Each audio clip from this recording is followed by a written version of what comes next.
Selamat datang Profesor Dr. Sulistiawati Irianto. Terima kasih banyak Mas Fajar sudah Terima diundang. kasih sudah datang. Sehat ya Prof? Terima kasih. Lagi sibuk apa ini? Seorang Profesor Sulistiawati Irianto hari-hari ini. Perkuliahan yang sangat menyita hidup saya, bahkan ada yang sampai sore malam. Lalu sedang menyiapkan 100 tahun pendidikan tinggi hukum di Indonesia. Oktober 2024. Jadi saya sedang menggalang kerjasama dengan Universitas Leiden, Fakultas Hukumnya, dan beberapa pihak. 100 tahun sudah ya Prof ya? Ya, sejak Recht Hogeschool 1924 ya. Apa yang sedang disiapkan Prof ini? Kami ingin membuat beberapa kegiatan konferensi internasional dengan Belanda dan Indonesianis yang studi hukum Indonesia dari berbagai negara lain, dan ingin melakukan refleksi selama 100 tahun apa saja yang sudah dihasilkan, kendala-kendalanya, pemikiran-pemikiran baru di dunia akademik maupun di dunia praktisi, gitu. Sangat exciting sih mau lihat hasilnya nanti kayak apa. Saya juga kalau gitu. Ini saya kira memang Prof Sulis ini saya kira salah satu orang yang sangat concern betul gitu ya. Prof ini kan guru besar antropologi ya Prof. Antropologi hukum. Antropologi hukum tepatnya. Nah, saya ini yang menarik karena kalau yang saya pahami itu Prof, antropologi hukum itu kan berarti ilmunya antropologi tapi objeknya hukum, begitu kira-kira? Atau bagaimana Prof memahami? Iya, mungkin saya senang juga ditanya soal ini ya.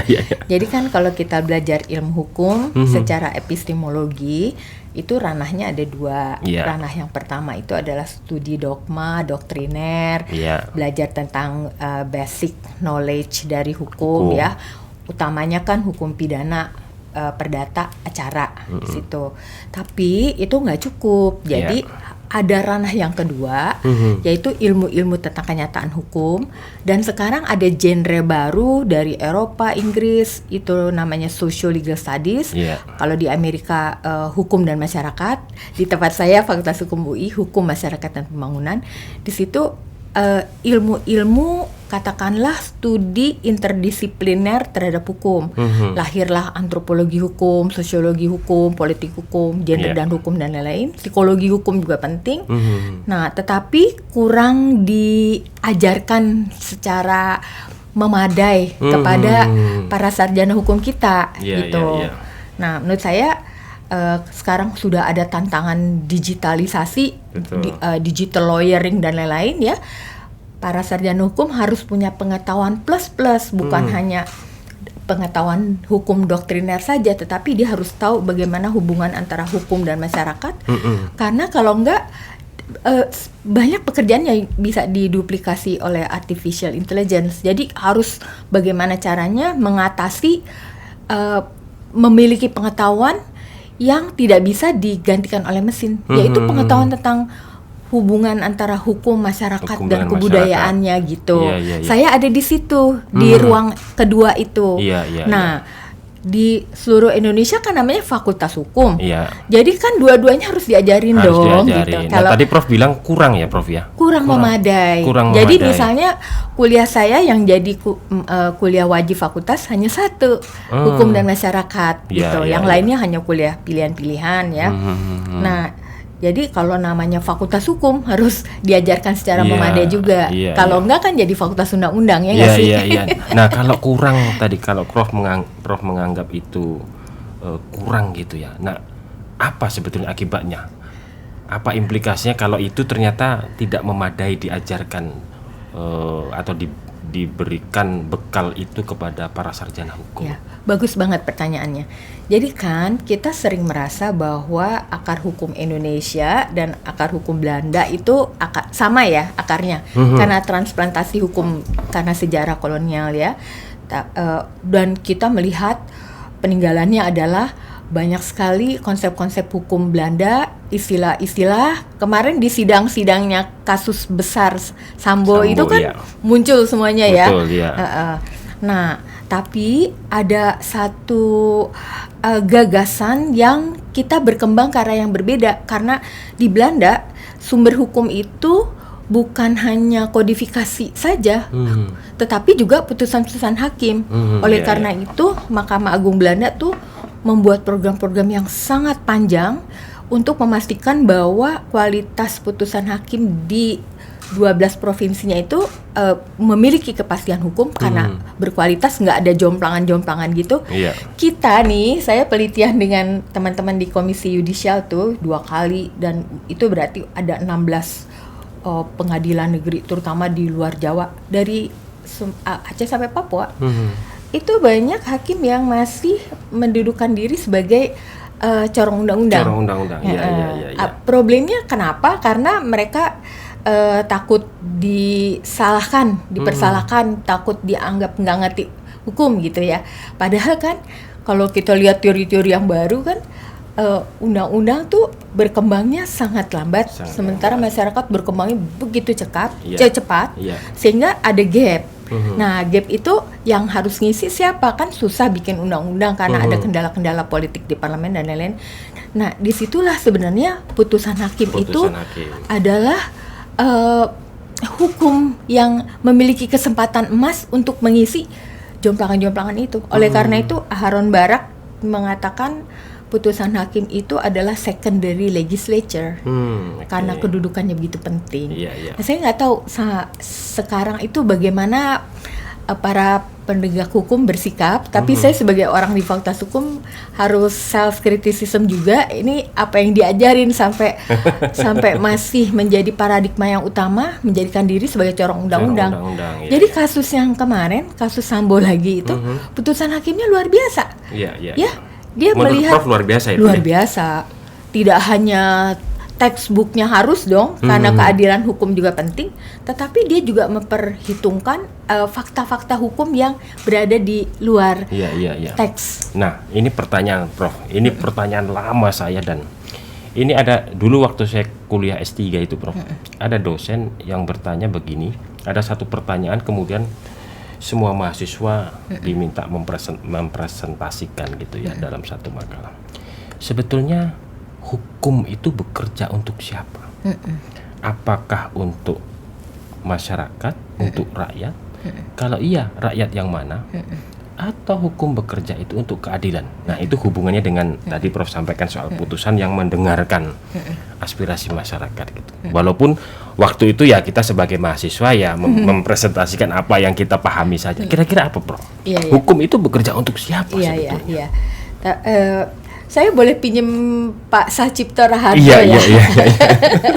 Jadi hukum bekerja untuk manusia ya, untuk rakyat tentunya. Rakyatnya mana nanti kita bicarakan dulu. Tapi sebelumnya soal keadilan, itu keadilan hukum ya, keadilan prosedural yang ada di teks-teks hukum itu kan berisi norma-norma dan prinsip-prinsip ideal, cita-cita, bertujuan untuk melindungi masyarakat dari keserakahan, dari kejahatan, memastikan distribusi keadilan, ya itu satu hal.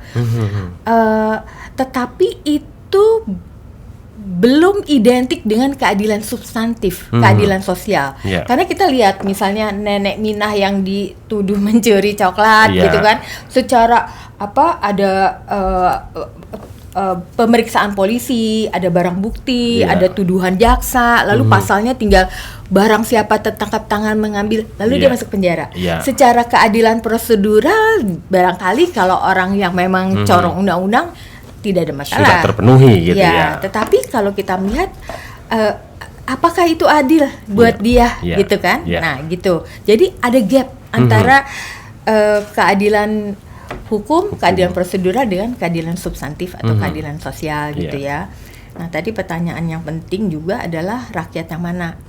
Nah, Indonesia itu sebagai salah satu negara bersama dengan negara-negara yang pada waktu itu mengalami penjajahan sejak tahun 1960 menjadi beneficiary dari program-program pembangunan hukum, baik yang dibuat oleh Amerika, Law and Development Movement, atau juga yang dibuat oleh negara-negara Eropa, rule of law movement, ya, semuanya itu punya kelemahan-kelemahan pembangunan hukum itu karena desainnya tuh dari atas top down, top down.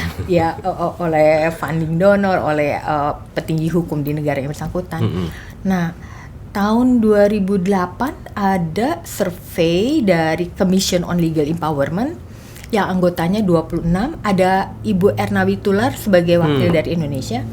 Survei itu menunjukkan bahwa ada 4 miliar orang seluruh dunia, sebagian besarnya adalah perempuan, hidup dalam kemiskinan. Bukan karena persoalan ekonomi, tetapi karena mereka terlempar dari akses keadilan. Jadi hukum itu berkontribusi langsung terhadap terjadinya kemiskinan, gitu. Nah, itu survei itu, dokumen itu dipakai oleh Bappenas pertama kali waktu mereka bikin strategi nasional 2009-2010 ya. Itu membuat shock orang yang belajar hukum harusnya, gitu kan. Nah, jadi dari situ mereka keluar berbagai macam parameter, antara lain akses keadilan.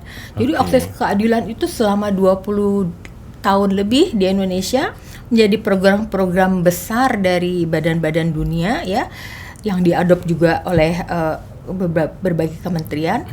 Karakternya adalah keadilan itu bukan untuk semua dulu. Kita belum sampai ke justice for all. Jadi baru justice for the poor, justice for disadvantaged group, justice for women gitu. Jadi keadilan itu sekarang harus diprioritaskan kepada kelompok-kelompok yang membutuhkan dulu. Jadi kalau justice for all kan jadi semuanya dapat, jadi nggak ada gunanya gitu. Nah, ada yang saya sampaikan pada saat itu ini namanya presentasi mahasiswa gitu, Prof ya. Jadi keadilan itu kan katanya ya tadi itu, kalau justice for all itu kan keadilan itu kan nisbi ya Prof. Nisbi itu relatif lah kira-kira. Nah, hakim itu kan juga begitu. Ini saya mau memutus adil. Saya mau membuat putusan yang adil.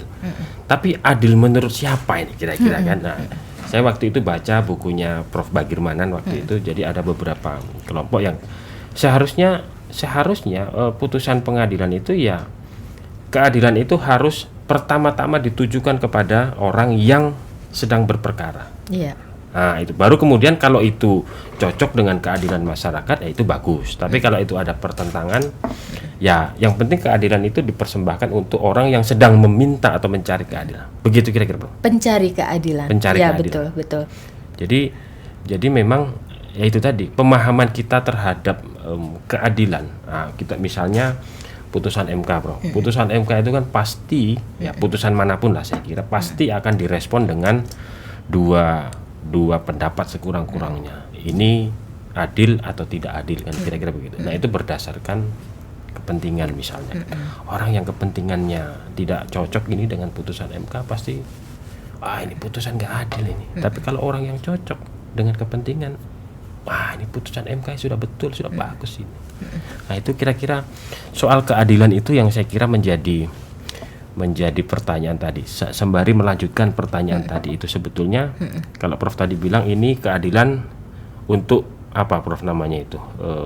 Justice for women, justice for the poor. Itu. Nah, yang menarik tadi, Prof, akses keadilan. Banyak perempuan yang apa istilahnya, Prof, tadi terlempar.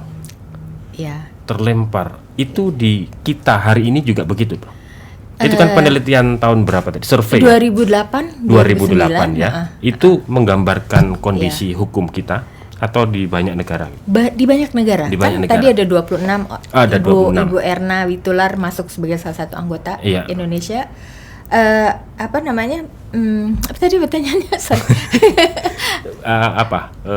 Apakah itu juga banyak perempuan dalam kondisi miskin atau terlempar dari akses keadilan gitu? Ada survei dari PEKA. PEKA itu organisasi yang memberi bantuan-bantuan, termasuk bantuan hukum kepada para perempuan yang menjadi kepala keluarga karena berbagai sebab.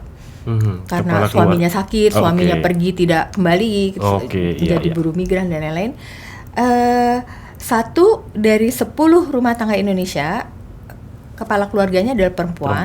Dan umumnya mereka sekolahnya SD saja, anaknya mungkin lebih dari 2 gitu ya, dan miskin gitu.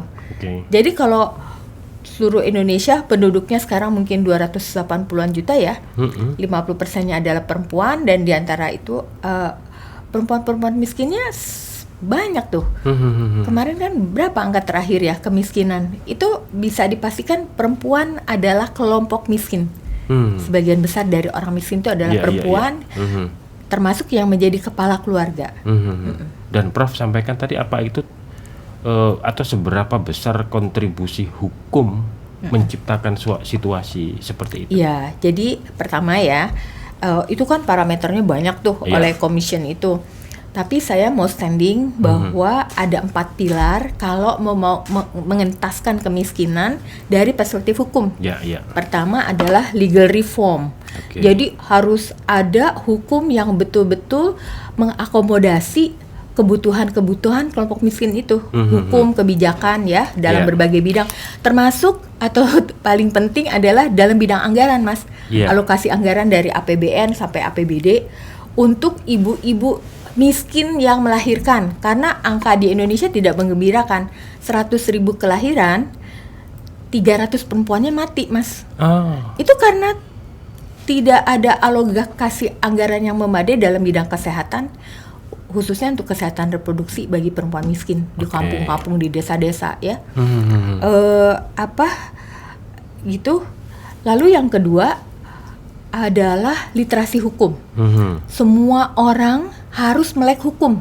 Mereka harus tahu bahwa konstitusi, berbagai macam peraturan perundang-undangan itu menjamin hak-hak dasar mereka untuk bekerja, untuk hidup, untuk bersuara, untuk macam-macam ya. Lalu yang ketiga itu adalah akses kepada legal identity, Mas, terutama KTP. Emang semua orang Indonesia punya KTP? Enggak. Banyak karena berbagai sebab ya. KTP itu adalah karcis masuk bagi warga negara untuk mengakses program-program kesejahteraan dari pemerintah, dari masyarakat kan. Betul. Semuanya didasarkan pada KTP. Waktu COVID kan itu juga ada pembedaan-pembedaan. Terutama yang punya KTP dulu, yang ditolong yang apa gitu kan. Sementara orang yang tinggal di pinggiran kali, di atas gunung misalnya gitu gimana gitu kan. Nah, yang terakhir itu adalah bantuan hukum. Karena bantuan hukum itu bisa memberikan keadilan kepada pencari keadilan yang tadi dimaksud oleh Pak Bakir ya. Jadi orang kaya pasti nggak butuh bantuan hukum karena dengan uangnya bisa beli hukum ya. Tapi kelompok-kelompok miskin, misalnya saya dengar dari teman-teman di LBH Apik ya, itu mereka setiap tahun tuh ada 1000-an atau lebih kalau di LBH Jakarta saja ya, orang-orang yang membutuhkan bantuan hukum, kelompok-kelompok miskin itu gitu. Nah itu siapa yang nolong mereka gitu kan. Jadi kalau 4 pilar itu aja udah dijalanin, Mas, itu kontribusinya banyak buat mengentaskan kemiskinan dari sudut hukum ya. Sudut hukum ya.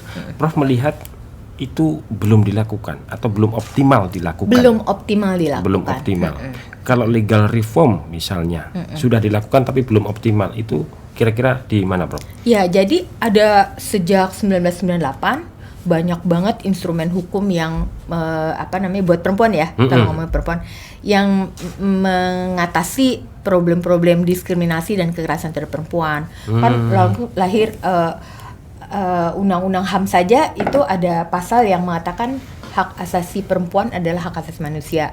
Lalu lahirlah undang-undang penghapusan kekerasan dalam rumah tangga, amandemen undang-undang kewarganegaraan, itu untuk menyelamatkan perempuan-perempuan yang kawin sama orang asing dan anak-anaknya supaya nggak dianggap orang asing kan. Lalu juga undang-undang penghapusan perdagangan orang, pemberantasan perdagangan orang. Tidak secara khusus menyebut perempuan, tetapi korban-korban perdagangan orang itu adalah perempuan. Mereka yang banyak datang kembali ke kampungnya dalam peti mati, itu angkanya sangat mengejutkan. Kemarin ini kan Kompas ya, beberapa hari itu headingnya tentang itu. Lalu yang terakhir adalah undang-undang tindak pidana kekerasan seksual gitu ya. Banyak gitu, tapi persoalannya selalu saja masih ada kelemahan-kelemahan ya. Satu lagi saya mesti sebut. Undang-undang perlindungan buruh migran Indonesia, tenaga kerja Indonesia. itu betul-betul progresif banget dibandingkan dengan undang-undang yang sebelumnya. Nah, tapi sayangnya tidak menyebut secara spesifik kata perempuan. Dan itu bermasalah kenapa? Karena 87% dari buruh migran Indonesia yang kerja di luar negeri, bukan profesional ya, kerja buruh gitu, itu adalah perempuan. Dan mereka karena tidak cukup pendidikan dan skill itu menjadi pekerja-pekerja di lowest rank di negara-negara tujuan sebagai pekerja rumah tangga gitu. Di negara Timur Tengah, lalu juga di Malaysia ya, gitu. Ya, Prof, kalau saya melihat ya karya-karya Prof, termasuk tadi kita ngobrol Prof mengajar gender dan hukum ya, Prof. Iya. Gender, salah satunya ya. Tadi kita Prof sering menyebut sekali soal perempuan gitu. Kapan Prof mulai menaruh perhatian terhadap dinamika perempuan dalam hukum atau hukum terhadap perempuan itu? Apa sejak muda, sejak sekolah, atau kapan kira-kira, atau melihat situasi apa sebenarnya kemudian Prof concern ke situ? Sejak S1 kali Mas ya. Saya udah bikin skripsi tentang, dulu saya public administration kan, S1-nya di UGM. Lalu saya menulis tentang peran ganda perempuan yang menjadi civil servant, jadi PNS itu. Jadi ibu, jadi pegawai, jadi anggota masyarakat, jadi segala macam. Ada 7 peran gitu kan. Gimana mereka dealing dengan itu gitu kan. Kemudian waktu S2, S3 saya juga tentang perempuan. Tentang waris Mas. Karena saya belajar antropologi hukum, waktu itu diminta supaya mampu membaca arsip-arsip yang ada di Belanda. Jadi saya melihat yang paling banyak ditulis itu adalah orang Batak. Jadi saya studi tentang perempuan Batak. Lalu waktu saya disertasi saya juga masih tentang waris Batak. Waktu saya postdoc juga tentang waris juga. Kenapa waris? Kenapa, Bro? Indonesianis hebat yang dalam bidang hukum ya, termasuk guru saya Profesor Franz Benda Beckman, istrinya Profesor Kebet, lalu ada Profesor Mark Hamak dari Amerika, lalu di Australia juga ya. Mereka studi tentang waris. Profesor Daniel Lev bahkan ya studinya tentang waris. Saya juga bertanya-tanya kenapa? Ternyata karena waris itu adalah jendela untuk melihat kontestasi hukum dan juga kontestasi pengadilan sejak zaman kolonial sampai hari ini kali, gitu. Jadi jurisdiksi tentang siapa yang punya otoritas untuk mengadili waris maksudnya ya, itu bisa dilihat dari kasus-kasus waris itu. Dan yang menarik, Ketua Mahkamah Agung Mr. Wiryono Projodikoro itu adalah orang yang meletakkan dasar keadilan mewaris bagi perempuan. Kelompok patrilineal seperti orang Batak, Bali, Lombok ya. Itu tahun 61 ada putusan Mahkamah Agung yang sangat monumental di mana anak perempuan dari masyarakat patrilineal yang tidak dijadikan ahli waris oleh hukum adatnya dinyatakan sebagai ahli waris dari ayahnya, dan kalau dengan saudaranya laki-laki bagiannya sama besarnya. Itu Mr. Wiryono Projodikoro. Mengapa beliau membuat semacam itu? Karena itu tidak mudah bagi beliau itu, karena harus berhadapan dengan hakim agama, hakim adat. Karena beliau tahu betul bahwa perempuan berkontribusi besar sekali sejak sebelum kemerdekaan sampai kemerdekaan. Tidak pernah disebut dalam sejarah. Pernah disebut dalam sejarah. Jadi saya menulis tentang sejarah gerakan perempuan itu banyak bahan-bahannya justru ditulis oleh orang-orang Indonesianis di negeri-negeri lain gitu. Tidak pernah kita diajarin oleh guru sejarah kita bahwa setelah Ibu Kartini yang hebat itu 1915 ada organisasi Suara Mahardika kirim mosi kepada pemerintah Belanda untuk minta persamaan di muka hukum. Jadi kalau konstitusi kita pasal 27 sama di muka hukum itu bukan sesuatu yang gratis, itu pernah diperjuangkan 1915. Lalu tahun 1930 organisasi yang lain, Perserikatan Istri Indonesia, kirim mosi lagi kepada pemerintah Belanda untuk minta hak politik ikut dalam pemilihan Dewan Kota Batavia. 1938 sudah ada perempuan duduk di Dewan Kota. Lalu kemudian seputar kemerdekaan itu, wah itu luar biasa perempuan. Sampai termasuk yang melahirkan Polwan 1948. Lalu tahun 60-an itu ada perempuan angkatan darat, angkatan laut, angkatan udara gitu-gitu. Dan selama agresi militer kedua baru ditemuin datanya Mas dalam beberapa tahun yang tidak lama ya, karena ada seorang namanya Remy Limpah.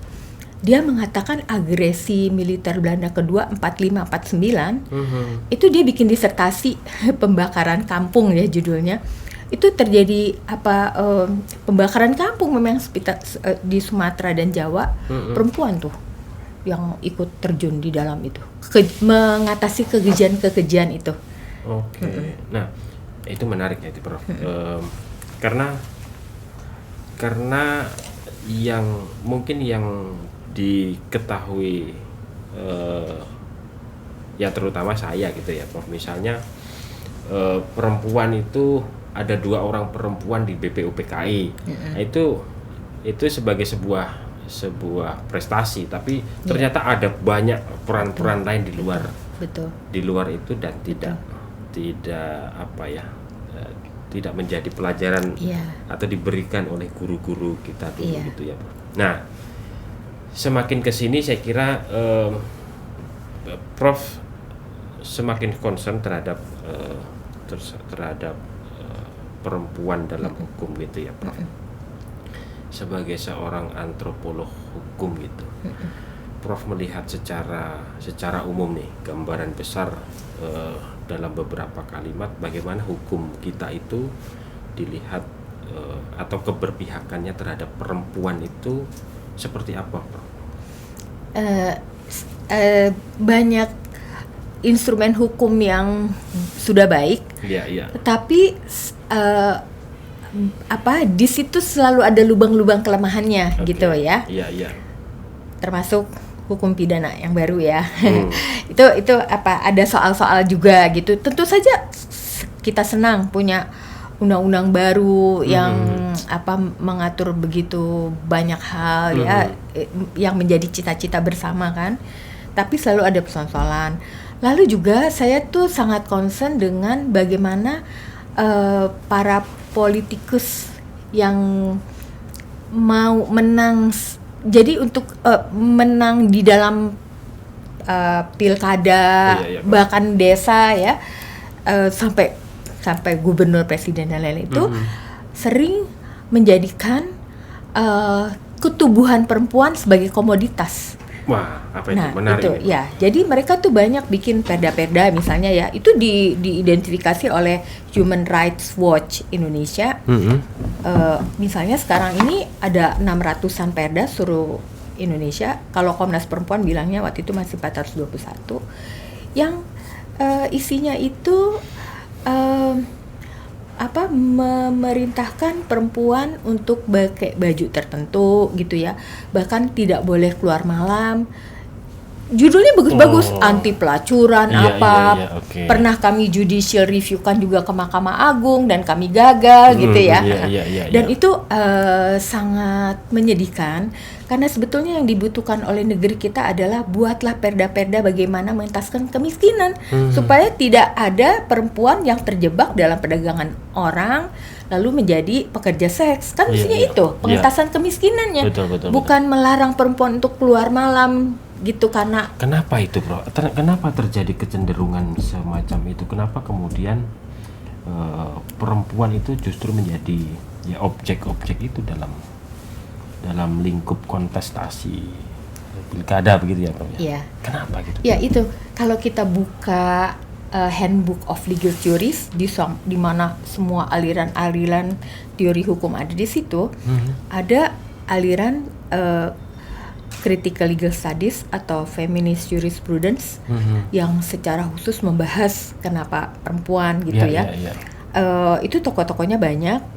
Sebetulnya yang menggagas pertama memang para sarjana hukum atau mahasiswa hukum di Amerika pada tahun 60-an 70-an. Tapi sebenarnya seluruh dunia udah ngomong soal itu. Kita kan Indonesia termasuk Iya. udah ada gerakan-gerakan perempuan jauh sebelum kemerdekaan ya.